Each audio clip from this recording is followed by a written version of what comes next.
ఈరోజు మనం అచ్చుల గుణిత చిహ్నములు మరి కాగుణితాన్ని చదవడం వ్రాయటం కూడా నేర్చుకుందాం.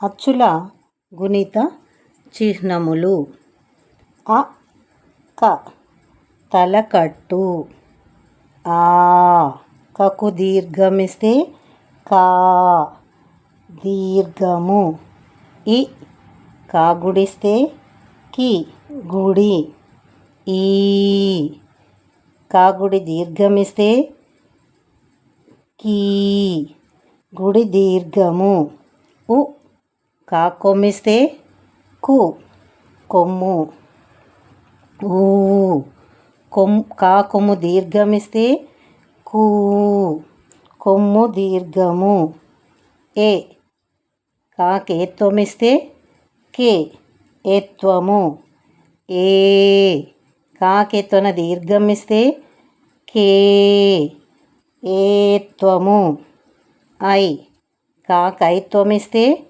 కై ఐత్వము,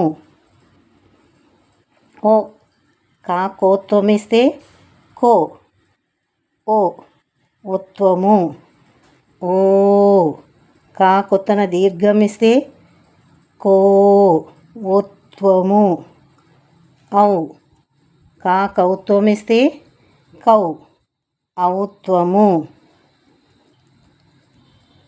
అకు సున్నా పెడితే అం, కాకు సున్నా పెడితే కం సున్నా, ఆకు 2 సున్నాలు పెడితే ఆహా, కాకు 2 సున్నాలు పెడితే కహా విసర్గ.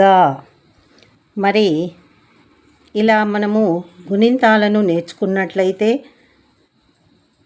మనము పుస్తకాన్ని చదవడం సులభంగా చదవవచ్చు, రాయవచ్చు. మరి ఇది మీరు ప్రతి ఒక్కరు కూడా చూసి చదవటం, వ్రాయటం నేర్చుకోవడమే కాక సబ్స్క్రైబ్ చేయండి, లైక్ చేయండి, షేర్ చేయండి. ఈ తెలుగు వీడియోను ప్రతి శుక్రవారము మీరు చూడవచ్చు.